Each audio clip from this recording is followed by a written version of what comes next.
I'm Mel. And I'm Janelle. And this is The Murder Mamas. The Murder Mamas. Welcome. Welcome. It has been a while. It has been a while. We have not recorded in over a month. Over a month. Yeah. Back from our vacation that I didn't end up going on. Didn't even go on. And we still couldn't get it together to record. You know. It was already in my brain that we were done. And so I just couldn't do it. Yeah. Like, it was just like, I need a break. I know. That's why you showed up unprepared today. And that's why we have nothing. This is the episode. This is just the intro. At least we got the intro without fucking it up. Yeah. Bye. Okay, bye. Thanks. Thanks Next for listening. No. Yes. Summer. So yeah, summer has hit. It is. And we are in real time now. We are? Oh, we're back in real time? Yeah. Okay. Because this will go out on Tuesday. Oh, it will? Yeah. It's always Thursday here. It's always Thursday here. So while I was on my vacation that we couldn't go on because my kid got sick, my vacation from recording or doing the podcast, right, but not my actual vacation. Yeah. I watched a Hulu documentary called Captive Audience. I haven't seen it. Okay. Well, you should. Okay. And that's inspired me to do more research for tonight. Oh. So. Okay. I'm very excited. Okay. Me too. I feel like you should have watched it before you came. I should have told you. You should have told me. Yeah, but I just feel like you were so not willing to do anything for the podcast that how could I get you to watch TV for it?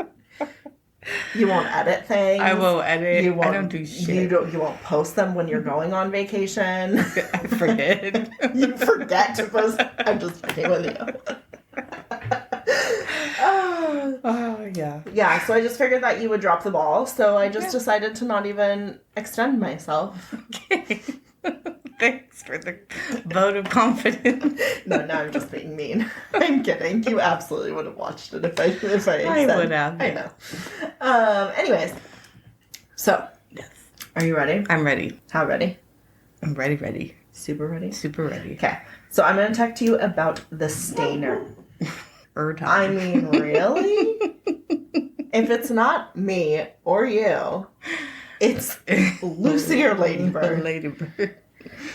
Of course, Ladybird. Are they whining at the door too? Whining? Yeah, I think Lucy's out there. She's a whiner. She just wants... I mean, I've said it before. The only place she's happy when I'm here is if she's laying on top of my face. Just here. In you. Like, ew. I meant like her tongue in your mouth. That's not any better. Because she likes that. We don't deprive her of the things she likes. Oh, is this gonna be the whole episode? Yeah. Just us hysterically cry laughing? Yep. Good thing that we didn't record the first 30 minutes of us cry laughing about a cockroach. Yeah. Alright, let's move on. Okay. They're done. So anyways, are you good? I'm good. Ready to go? Okay. Are you ready? Probably not. Let's see. Let me pull myself up by my bootstraps. Okay. Alright, so the Stayner family, they have a family history that reads more like a movie plot than happening in real life. Okay. Just all the things that have happened to this one particular family. Okay. The Stayners lived in Merced, California in the 1970s, and probably still do. They lived right outside of one of the main entrances to Yosemite National Park. Oh, that's nice. Yeah, nice place, right? Yeah. But, once you enter, you still have to drive, miles and miles and miles and miles to get to Yosemite. Yeah. Just, the main road entrance. Yeah. So, on December 7th, 1972, the family has, the first horrible thing happen to them. Okay. The Steven Stayner, the middle child of Delbert and Kay Stayner, was abducted at 7 years old. Oh. So, he's last seen riding his bike home from school. He was approached by a man named Irvin Edward Murphy, who told Steven that he was working to get donations for a church. Irvin has been described as a simple-minded man who was being used by a convicted child rapist, Kenneth Parnell, to lure in a young boy. Parnell and Irvin worked at Yosemite together. Okay. And Parnell told Irvin that he was an aspiring minister looking to raise a boy in a religious type deal, quote unquote. Cult? No, I think he was just using it as like a ruse almost to like trick him into thinking that he wasn't a horrible molesting motherfucker. Right. Okay. Okay. So, okay. Stephen thought that his mom, who was a member of like the LDS church, would be more than happy to donate some items to these nice men for a church. Why not? Like the innocence. Yeah. Of the 70s and also a 7-year-old. Yeah. So he gets in the car with them, like on his own free will. He just agrees, like, hey, let's go back to my house and I'll show you right where I live. And that's my so mom scary. will be so happy to help you. Oh. Parnell then passes his house, obviously. He just, So he drives with Stephen and Irvin to a nearby cabin. And the saddest part is, like, this cabin is actually a mile from his grandma's house. Stephen's grandma's house. Yeah. But he has no idea where he is or, like, what's going on. Yeah. Stephen would be missing from his family for 7 years. Oh, wow. Yeah. That's a long time. A very long time, right? I can't imagine not knowing. Like, death obviously is horrible, like, if your child died, but, like, you know, they're, like, at least, I don't know, not knowing would just wreck me. Absolutely. Yeah. I agree. I get what you're trying to say. Like, the question would be so terrible. Just whereas, like, brain would never shut off wondering what happened. Exactly. That would be torture. Yeah. Yeah. Ugh. Parnell convinced Stephen that his parents had given him custody. Like, they'd given over custody of Stephen because they could no longer afford to care for him. Wow. Okay. And that, to me, that's like... All of this is so sad, but that's, to me, is like the saddest point of this story because he believes him. Yeah. Fully. Yeah. And never tries to escape. Oh, yeah. That's because really he believes that his parents just didn't care. And that is like, in the documentary, they don't seem like they're, like he doesn't, the mom, I think the dad passed away, but the mom doesn't seem like she's like, like, I don't know, neglectful or anything like that, but like maybe just being like the middle child or like having younger siblings, like, oh, maybe they did say that. Like, how sad. That is really sad.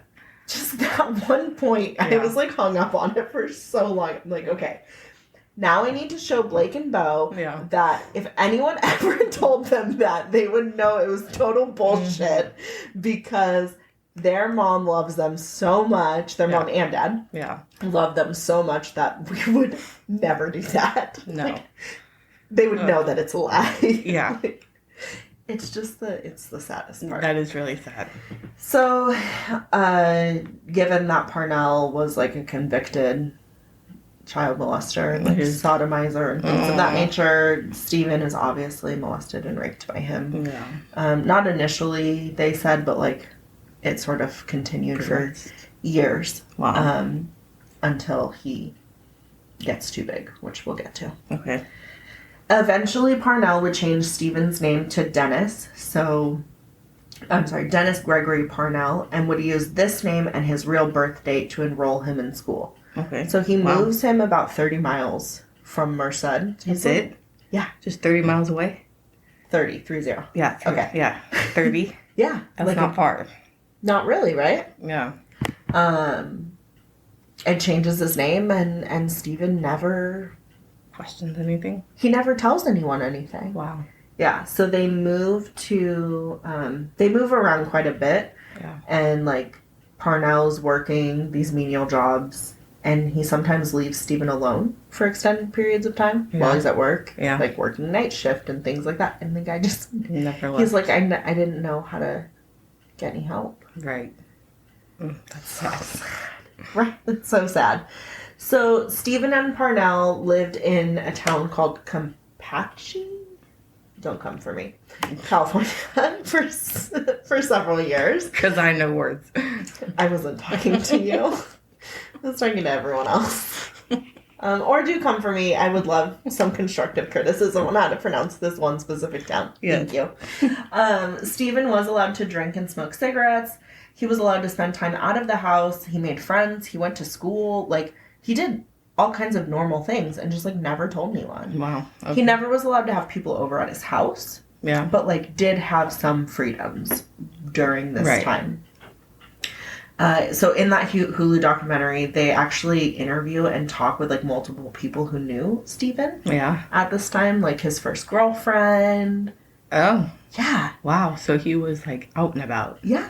Wow. Like, no sort of concealing at all. Okay. Just a ton of trust. Yeah. They said, and, like, every person, like, every friend or girlfriend that they spoke to, they all said that they had no idea. They just, like, he called him his dad. Wow. And that was it. That was it. Yeah. Wow. Like I said, the only thing was he was never allowed to have friends over, but was given some of those freedoms. One person claims that Steven had told them at one time that he wanted to go home, quote unquote, to his real family. Yeah. And they were like, what are you talking about? Right. And he was like, oh, don't worry about it. Ugh. And that was it. Mm. But nothing, like, was ever acted on, obviously. Yeah. And so after a while, Parnell, I guess he could kind of sense that, like, maybe Steven was starting to, like, I think he got, like, nervous. Yeah. That's what they conveyed in the documentary. Yeah. Parnell was getting nervous. So he moves Steven from that town, which I won't pronounce the name of again, and the freedom he had to a small one-room cabin, like a rural one-room cabin. Okay. So that transition, I guess, was really hard for Steven, because he went from being able to, like, smoke and drink and having friends to just, like, nothing. Like, yeah, that's rough. Exactly. He did still have friends and still went to school when they lived in that tiny cabin, but, like, not the same. But yeah. Yeah, not the same. Yeah. And as Steven entered puberty, Parnell began to search for his next young victim. So now Steven's too old. That's gross. It's so gross. It's so gross. Yeah. Parnell would ask Steven to help him lure the next victim. And Steven claims that he purposefully sabotaged these abduction attempts. Okay. So, like, they would go down to the Kmart and, like, look for little boys, and he would, like, purposefully just flub it to, like, save them. Right. Which is, like, honestly amazing. Yeah. Like, yeah. Good job, dude. Yeah. You know? That is. Every time. Every time it's the dogs, it's I don't even know where that one came device from. was that from? Of the many Apple devices in this room. There was, like, some lady that lived with them, which I'm just going to touch on briefly. I don't even remember what her name was, but, like, lived with them in this cabin for a brief period of time, and she had no idea that Steven was not Parnell's kid. Wow. Also, he was gifted, like, a dog. Okay. By Parnell, but it came from his mom, Parnell's mom. Yeah. To Steven. Okay. But she didn't know that Parnell had this boy the entire time. Wow. Okay. Just, like... That's insane. Yeah. Crazy. Crazy stuff. So this lady that lived with them for a time, Parnell had asked her to, like, hey, can you help me try to abduct a boy? And she tried, but, like, failed. Wow. Too. She just went along, oh, yeah, sure, I'll help you abduct a boy. Yeah, like, I don't know what sort of manipulation tactics he was using, but not great. So finally he does find someone who is able to help him successfully abduct another boy. And on February 14th, 1980, Parnell and an acquaintance of Steven's would successfully kidnap the next victim. His name was Timothy White, and he was 5 years old. No. Yeah. He was abducted from Ukiah, California, and that is exactly how you pronounce it, because the documentary said it so many times that there's no way I could ever forget. So don't come for me, because I know that one's correct. And it's spelled U-K-I-A-H. Ukiah. Ukiah. There was a ton of media coverage of his because of his disappearance. Yeah. Parnell dyed Timothy's hair Brown in order to change his appearance and tried to pass the 5-year-old off as Steven's younger brother. Steven, this abduction, like, helped him to get the motivation to finally save himself. He was like, okay, I'm going to rescue both of us because the boy was so distressed. Yeah. From, like, being away, obviously. Right. You know, like, being... It's horrifying. Every time we do kids, like, all I think about is Blake and Bo. Yeah. I'm like, I can't... Yeah. I can't even go there. No. So, on March 1st, 1980, Parnell's at a job as an overnight security guard, and the boys escape. No? Together? Yeah. Okay. They walked from the remote cabin to the main road where they hitchhiked into Ukiah. So they're not very far from this town. Wow. Okay. Where they're staying. Yeah. Timothy led them to a babysitter's house, but no one was home, and he could not remember how to get to his house. And just, like, I'm just picturing, like, a 14-year-old who's been with this one dude for 7 years. Yeah. And, like, a 5-year-old trying to save themselves. Yeah. And it's like... That's rough. I know. So, and just, like, I remember where my babysitter lives, but not my house. Yeah. Like, it's just, That's like, really sad. so sad and cute and, like, precious.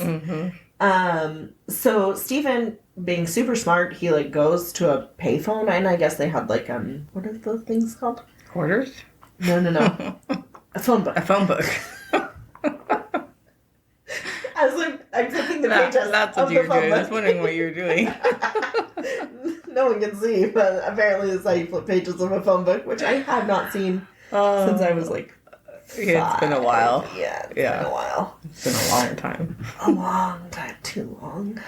Longer for you. Longer for me. Thank you. Yes. I'll never not mention that one. Yeah. Soon you're just going to tell me to stay home. Just stop coming. Are you just dragging me? Okay. So he finds a phone book and looks up the address for the police station. It's, like, so smart. Yeah. So they walk to the police station. Wow. I'm trying to think, like... How did they get directions? I have no idea. It must have been nearby. I'm not sure of, like, details. Or they hitchhiked. I don't know. Maybe they had a Thomas guide.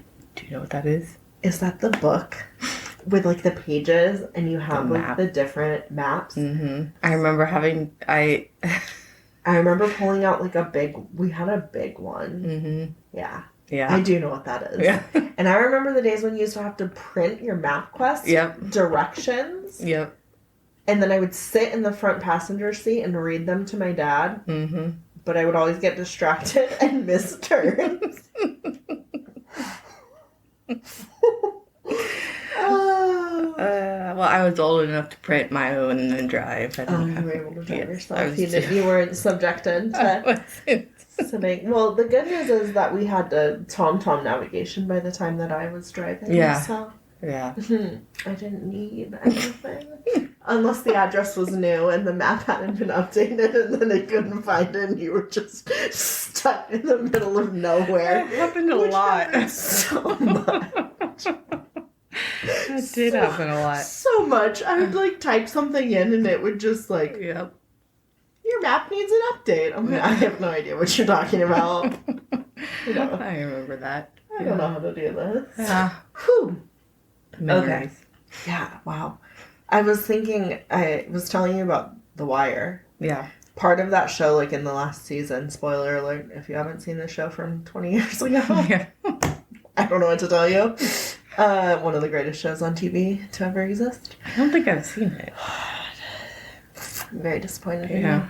I'll have to go back. It's such a commitment, though. Like I was telling you, Yeah. I think last week, it's such a commitment. Okay. So, Yeah.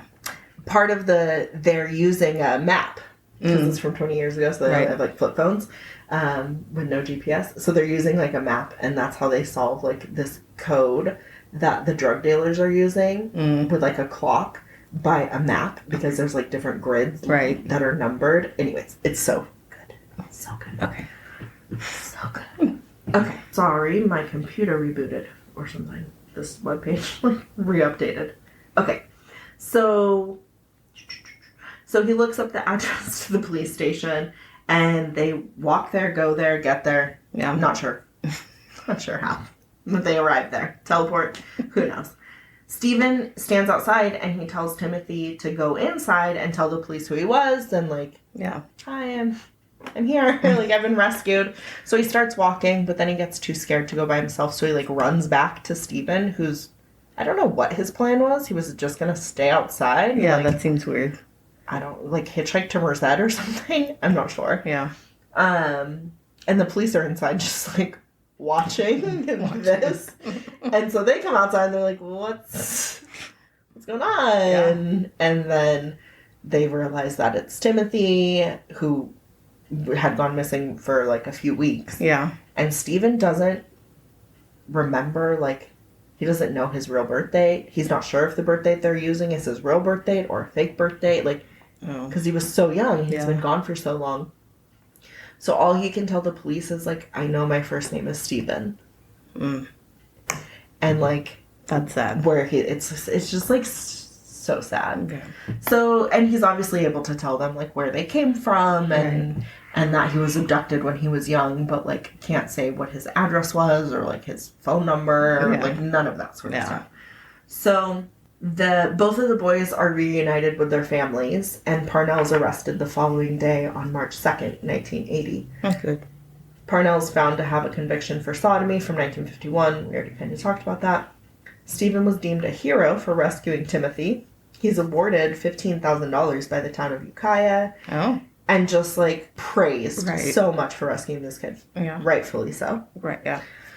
There's a ton. The documentary talks about how much media coverage there was on this. And there is so much. So, like, sensational news because the kid's been gone for 7 years. And now he rescued another kid who's been missing. Like, just a storm. Yeah. In the documentary, his parents send him back to school, like, the following Monday. Yeah, they're like, we didn't know what to do, so we just, like, had him go back to life. Pretended nothing happened? Kind of. Yikes. Yeah, and, like, let him talk to the media, and, like, and the mom says, like, if I could go back and do things differently, like, I think I would have shielded him a lot more. I would hope so. I mean, hindsight's... Yeah, but...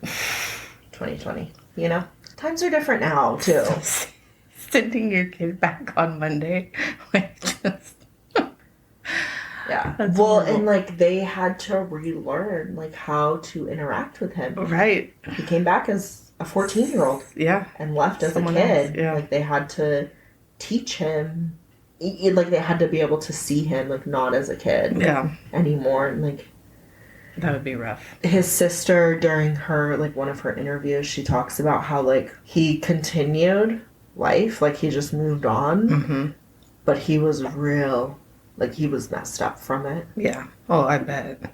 And he got, like, a little bit of counseling, but nothing, like, substantial. Yeah. Like, you would need to unpack that trauma and everything. Oh, yeah. But just, like, he picked up, like, drugs and alcohol to sort of cope with it. And, like, partying and that sort of stuff. So, he doesn't admit to being, like, sexually abused. Until it's time for Parnell's trial, which also gets a ton of media coverage. Yeah, that's horrible. And so he's on the stand and he tells them that he, like, has been abused and raped and all those kinds of things. And, like, the kids at school start bullying him and calling him gay. And oh my God. Kids are horrible. Kids fucking suck. I swear, if my kids... if I ever knew any sort of inkling of them talking to someone that way, I don't know what I would do. They would be... Yeah, I don't know. They would be in so much trouble. Yeah, I can't imagine. Like, I would I would probably pull them from school and homeschool them. Like, if you want to be that big of an asshole, you don't get to interact with anyone. No. Like, but see, you're not raising them that way, so they would never do that. You never know. Well, I don't know. No, they would never do that. That's rough. They would never do that. Yeah.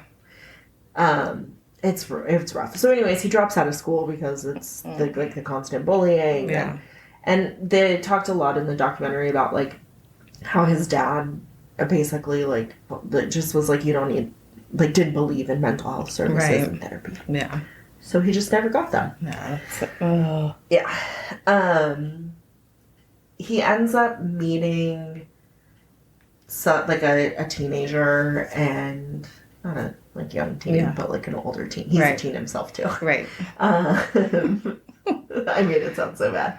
So he ends up meeting this woman, and they get married when she's 17, and they have 2 kids sort of right away. Oh, so wow. he sort of like rights the ship. Right. And is a dad, and is all kinds of things, and like is going to work, and but struggling to pay all the bills and all of that. So he gets approached about making a movie about his life. Yeah. And he's like, yeah, for sure. Yeah. I just want the money. Totally. Like, you can do whatever you want, like artistic freedom. So the story in the movie isn't really how everything played out. Yeah. But like, he didn't care. I just want money. Yeah. It's okay. So he gets a movie of a week made about his kidnapping story. And unfortunately, he passes away from a car accident while driving home from work on September 16th, 1989. He leaves his 2 kids, his wife, and he's like not really home with his family. Yeah. You know, like they get him back, but only for 9 years. Timothy, the boy that he rescued, was 14 when Steven passed away. And he was a pallbearer at his funeral. Isn't that like, I just got goosebumps. Yeah. And I already knew that. Yeah. And like the families always stayed in touch, and Timothy felt like Steven was like his hero. Yeah, of course. For saving him. So sad. Yeah. And his daughter and son both talk too in the documentary. Not Timothy's, but Steven's, about like their dad. They don't really remember because he died when they were very little, but everything they knew about him. Yeah. So, for the kidnappings, Parnell would face the most laughable minimal amount of time in prison I think I've ever heard about. He receives a total sentence of 7 years and 7 months. 7 years for the abduction of Timothy, because he never sexually assaulted Timothy.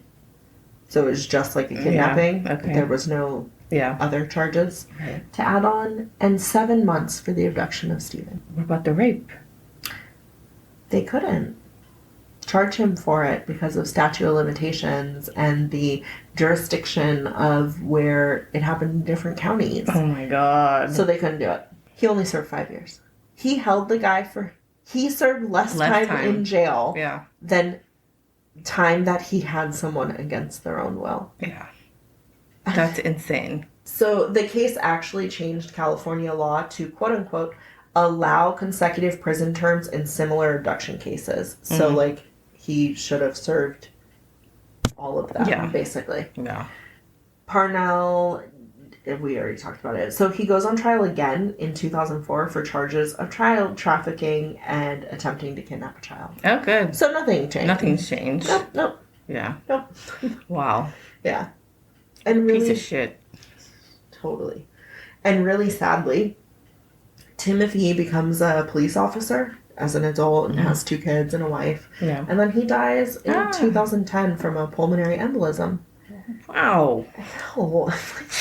So sad. Honestly, the saddest. And the town of Merced has like and Ukiah, they both put like statues of Timothy and Steven. Like one with, I think, Timothy on Steven's shoulders, which is how their rescue is portrayed in the movie, and another one with them like holding hands, walking. That's sweet. Yeah. So now I'm going to talk about some murders. We're going to fast forward to February 15th, 1999. 3 women, Carol Sund, who was 42, Julie Sund, who was 15, and Silvina Peloso, who was 16, went missing from Yosemite National Park. Okay. Face. The local police like have the FBI come help because it's a national park. And blah, blah, blah, blah. No leads are established or evidence found. And about a month after they went missing, 2 bodies are discovered in the trunk of a burned out car located 30 miles from the motel that the women were staying at. Okay. The bodies are confirmed to be Carol Lund and Silvina Peloso. Julie's body would be found a week after her mom and friend. Her body was found in a clearing overlooking Lake Don Pedro in Yosemite after a note was anonymously sent to police with a map leading to her body. And the note said, "We had fun with her." Oh, God. Ugh. Yeah. That's rough.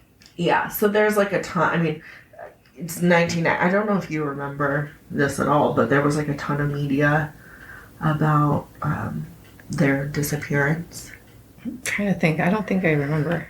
I mean, I was so young. I was a senior in high school. Shut up. I didn't mean it that time. I really didn't. And then it came out, and I knew how you were going to take it. And I swear I didn't mean it that time. And it was pretty far away from us, like me specifically in San Diego. Yeah. So I was only like an hour and a half north of you. So. Yeah, that's true. Yeah. Yeah, so I think we had our own girls go missing. Yeah, in San probably. Diego, yeah. So. Yeah, it doesn't really ring a bell. But it was like a huge media thing then. So 3 months after those bodies are discovered, so in July of the same year, 1999, another woman was discovered murdered around Yosemite. This victim was 26-year-old naturalist who worked at Yosemite, Joey Armstrong. Joey was found decapitated near the cabin she was staying in on July 22nd, 1999. Wow, okay. Witnesses reported seeing a 1972 blue International Scout, which apparently was a car, it's news to me, parked outside of the cabin the night before. This car belonged to Steven Stayner's older brother, Kerry Stayner. Oh, okay. Yeah. Yeah. Kerry was brought in for questioning where he admitted to all 4 murders. Oh, okay. But asked for a quote-unquote good-sized stack of child pornography. What? Yeah, he's like, I'll admit to all these, but you guys got to give me some child porn I for my confession. don't think so. Yeah, the request was denied. What the fuck? Yeah. So this is now, like, the Stayner family. Right. Their legacy. Wow. So Kerry, was an employee at the Cedar Lodge Motel in February of 1999. Okay. Kerry had been employed at the motel located just outside of Yosemite as a maintenance man since 1997. Okay. Kerry used his keys to enter into the room of Carol, Julie, and Silvina. He first strangled Carol, then put her body in the trunk of the rental car that she had rented. Yeah. Kerry then sexually assaulted Julie and Silvina. Kerry strangled Silvina in the bathtub of the motel room, moved her body to the trunk of the rental car, put Julie in the room next door because he didn't want her to see her friend dead. So maybe just don't kill her friend. Yeah, don't kill her. I don't know. Kerry wrapped Julie in a pink motel blanket and drove to that lake that I talked about earlier. Yeah. He then sexually assaulted her again, brushed her hair, and told her he loved her before he slit her throat. This is all his confession. Yeah. Kerry drove the car with the bodies of Carol and Silvina deeper into the woods. He used money that he stole from Carol to return to the motel, to get a cab back to the motel. Wow. 2 days after the murder, he went back and lit the car on fire, which is why it was burned out. Right. And he also carved the words, "We have Sarah," onto the hood of the car because Julie Sund had told him that her name was Sarah. So he's like leaving all these weird messages, like we had fun with her to the police and we have Sarah and like it's gross. Yeah, really, really gross. Kerry is questioned by investigators after because there's months between the first and the second time. So after this, he's questioned initially because he's an employee of the hotel. Yeah. And he's cleared. Okay. After being questioned because he did not have any criminal history and was calm during the questioning. So the police were like, so that's it? Yeah, they're like, oh, yeah. Guess that's not the guy. It wasn't the police, it was the FBI. Oh, even better. Yeah. Well, and I guess, like, I don't know. To me, it's not clear if they questioned him before or after they found the bodies. Or, like, you know, I mean, maybe the police thought for a while that it was, like, they went hiking and got lost. Like, it's a huge national... We've talked about this before. The sheer scope of people who go missing in national parks is, like... Like, where do you even begin? Ridiculous. Yeah. So... Yeah. It's, like... I don't want to... I'm not, like, a police apologist, but, like... Right. I don't want to shit on them completely for this one, you know? Yeah. It's a big area. It's huge. Huge. So he's cleared, and he says, in his words, that he strongly believes he would have gotten away with this murder stuff completely had he not confessed to it. Like, if he had just confessed to the one decapitate, like, that this would still be an unsolved case. Yeah. Wow. Which is probably true. Yeah, probably. In, like, the saddest way. Carrie was met by a journalist immediately after his arrest. So there's, like, this guy who has been working this case as, like, a journalist. Yeah. And he gets in before Carrie even has, like, an attorney and starts questioning him. Wow. Or, like, talking to him to get his story. And Carrie says that he'll only talk to the journalist if they agree to make a movie of the week about him. Like they had made about Steven. Wow. And the guy's like, yeah, sure, I'll try my best. But, like, movies of the week weren't a thing anymore in 1999. Yeah. So he's just, like, telling him whatever he wants to hear to get his story. He's like, yeah, no, I'll make some phone calls. Yeah. Sure. Totally. Sure. Finger guns. Get right on that. Exactly.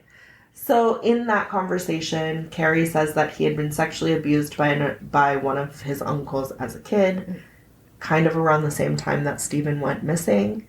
Carrie was actually living with that uncle when Steven returned home. He was 18 when Steven came home. So Steven went missing when he was 11.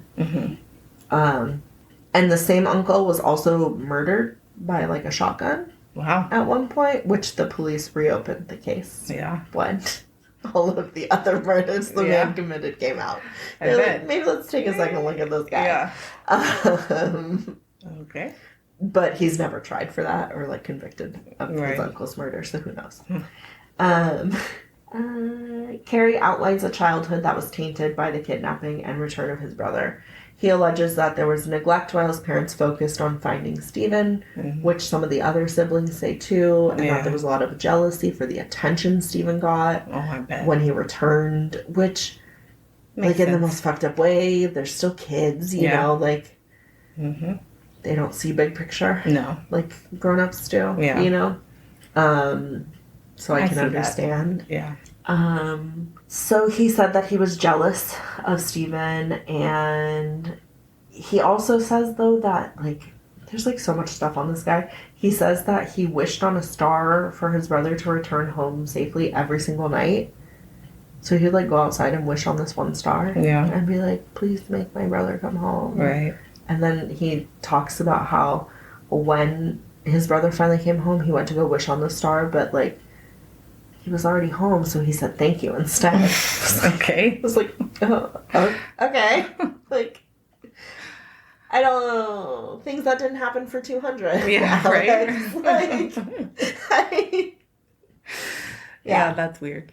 Not weird. I mean, it's just seems really implausible to me. Yeah. Like, and in the movie about Steven's life, like, Carrie comes across as being, like, jealous. Like, that's how they portray him. Right. So I don't know. I mean, who knows? I wasn't there. Yeah. This is just what I could find. So the most disturbing thing during this interview is that Carrie says that the first time he wanted to kill someone was when he was 7 years old. Oh. So that's, like, years before his brother went missing. Yeah, way young. Yeah. And he talks about, like, him waiting in the car while his parents were going to get groceries and fantasizing about killing the, like, clerk, ringing up the groceries through the, like, seeing her through the glass and thinking about it. Wow. That's disturbing. Yeah, like, you're a kid. Yeah. You're a kid. A kid. That kind of reminds me of Jeffrey Dahmer when his like, he wanted to, he, like, waited behind the bush for Yeah. the jogger. Yeah. But then the guy just wasn't jogging that day. Right. When he was, like, 8 or something. Yeah. It's also noted that Carrie seemed almost, like, proud that he held off on the urge to kill for 30 years. Mm-hmm. They were, like, he's like, yeah, no, like, I've been wanting to do this for so long. Like, I'm so proud that I just did it now instead of the last 30 years. That makes... It's weird. Sure. Some weird logic there. Yeah. And he also states that he would have continued killing until he was either caught or killed himself. Yeah. Like, he had no intention of stopping. Wow. Okay. So he's a bona fide serial killer. Yeah. Carrie's ultimately sentenced to the death penalty and is currently, as of today, on death row at San Quentin. That's where he's at. California doesn't do the death penalty anymore, so he's just gonna sit there. They don't do that? No. I think we talked about this before. I can't remember. Yeah, there's like, hold on. There's no blah, blah, blah, words. There have been no executions in California since a 2006 court ruling over flaws in the administration of capital punishment in the state. So, like, because they can't kill him efficiently enough, then they can't kill him at all. Okay. So yeah. But he's still on death row? Mm-hmm. They have a death row, but they don't have the death penalty? Yeah. Okay. You know. Yeah. Yeah. So, he's convicted of first-degree murder, kidnapping resulting in death, attempted aggravated sexual abuse resulting in death, and that's like the federal charges, and then some other stuff. Yeah. So. Wow. Yeah. That's it. That's the story. Wow. That family. That's crazy. Like, so much tragedy. Mm-hmm. But, like, also, like, all of the good stuff about, like, losing him and having him come back, and then he dies. It's like... Yeah, that's rough. There's so much. There was one part where, when they talk about him passing away in the car accident, his sister's talking about how she was going to work and had driven past the car accident, but didn't know it was her brother. Oh. When she drove past. That's rough. Yeah. That's sad. Isn't that so sad? Mm-hmm. So I highly recommend watching. It's just like 2 episodes. Okay. Maybe it's 3. Could be lying too. Not sure. Okay. Don't believe anything I say. Okay. But it was pretty good. Yeah. Captive audience. It's on Hulu. Okay. And that is all about the Stayner family. Wow, and their weird connection to Yosemite and... Yeah, that's crazy. Isn't it crazy? It was, like, mind-blowing to me. I was telling Chris about it, and he was like, wait, what? The brother did it? Yeah. I was not expecting that. I'm actually glad you didn't watch it. Oh. So that you could be like... I could, like... Get me. Get you. Did I get you? You did. Your face was like... What? Yeah, that got me. I was like, it's dun-dun-dun! Steven Stayner's older brother. Not expecting that. Yeah. Crazy, right? That is crazy. How what? How would you feel as their parent? Like, you have one kid go missing and the other kid is a serial killer. I mean, the mom, the parents, I'm not going to say they were supportive. Let me see what it says. Hold on. I mean, he tries to say that he tries to plead not guilty, Carrie, by reason of insanity, and they find out that he is sane. Yeah. But he does have OCD, some autism, and something called paraphilia. Oh, which apparently is the experience of intense sexual arousal to atypical objects, situations, fantasies, behaviors, or individuals. Okay. Never knew that. That doesn't sound anything close to being like a murderer, though. None of those things are... Oh, of course not. No. Which the court was like... Yeah, no. No, that's not going to work. Yeah. I remember reading something briefly, but I don't want to quote it because I'm not sure. But his mom was, like, outside the courthouse after and was, like, talking about how heartbroken they were about it. Yeah. And, like, but it's still their son. Like, they still love him. Of course. That. And I did want to add that he was picked up by the FBI while he was at a nudist resort in Wilton for questioning of the decapitation. The life. Wow. That's awesome. It's like, what? Oh, what a creep. Yeah. He also says, sorry, another thing. He also says that he was he was like disgruntled or mad that the police were targeting like some like migrant workers or something as their, or like paroled workers as their main suspects in the Carol, Julie, and Sylvina's murders. Okay. And he was like, no, it was me. And that's why he sent the letter to find her body. Wow. Crazy. Wow. Crazy, right? Yes. I think that, to me, the craziest part, I mean, obviously, is like that it's his brother, but like being gone for so many years. Yeah. Imagine how weird that would be. That would be very weird. And 7, I mean, you're old enough to know who your parents are. Like, you know, it's not like he was 2 and brainwashed, you know, doesn't remember. Like 7, you're old enough to remember that you have parents and your name is not Dennis. I mean, but that's why he's like, I know my first name is Steven, you know, but like, he's been told for so long that his parents didn't want him. Yeah. Because they couldn't afford him anymore. Yeah. That's so sad. And I did want to add too that after he was like found or like rescued himself and Timothy, they both did like work about like how to protect yourself from abduction, like did a ton of like advocacy work. Oh, good. For like child trafficking and all of that. Oh, that's good. So like, seems like he had a really positive impact. Yeah. On his own life and others. And it's sad that he had to die sadly in a car accident. Yeah, that's rough. Yeah. Yeah. That's it. Yeah. Happy Thursday. Happy Thursday. Yeah, that was a good one. It has lots of twists and turns. Yeah, it did. I'm just thinking about my family. Like, each of one of my kids were like psychos. I don't know. I think that's not a politically correct term. Oh.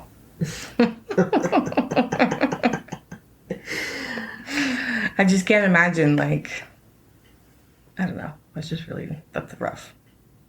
Yeah, it's hard.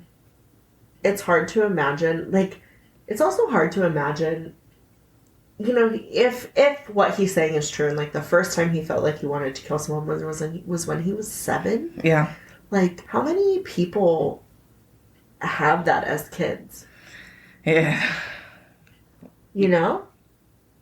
Like that inclination. Yeah, I think 7's a little young for that, but... Like, where would you even see that? That's what I'm saying, like, know that or anything? Right. It's like, you can't play video games. Yeah. You know? Like, it was... Yeah. A different day and age. Maybe it's like on TV? Yeah, maybe. I don't know what kind of TV there was in we took the 60s. Kids to Jurassic Park yesterday. Jurassic World? Or Jurassic World. It scared the shit out of Avery. How scared was she? She was so scared. Was she? She was on my lap the whole time. Did you go to the Just the one, yeah, right here. Which is, I felt like such a parent. I walked up. We haven't been to the movies in years, like years. Last time we were thinking about this yesterday, I told Auntie I felt like such a mom or like a grandma moment because the lady was like, okay, now pick your seats. And I'm like, what? I didn't know that you're supposed to pick your seats. So I picked the one. She's like, no, those are the ones that are already taken. You need to, like, I'm so new to this. If it makes you feel any better, every time I've gone there, they're explaining the picking seat process to everyone. Yeah, okay. So that's like, they should. I didn't know you had to do that. Like, when did that start? Well, I don't know why. I don't know why they make you. And I don't even think there were that many people in there. It's very strange. Yeah. You can pick them online before you go, and buy them, but then you have to pay a convenience fee. No. Which I don't want to do. No. So I never do that. No. I did it once. Yeah. And then I was like, Bad move. Yeah. I forgot I did it when we saw Top Gun. Did you see Top Gun? We haven't seen that yet. No, but Preston was like, let's see Top Gun instead. And I'm like, no, your dad would kill me if we all went to see Top Gun without him. Like, that wouldn't be. No, that wouldn't be good.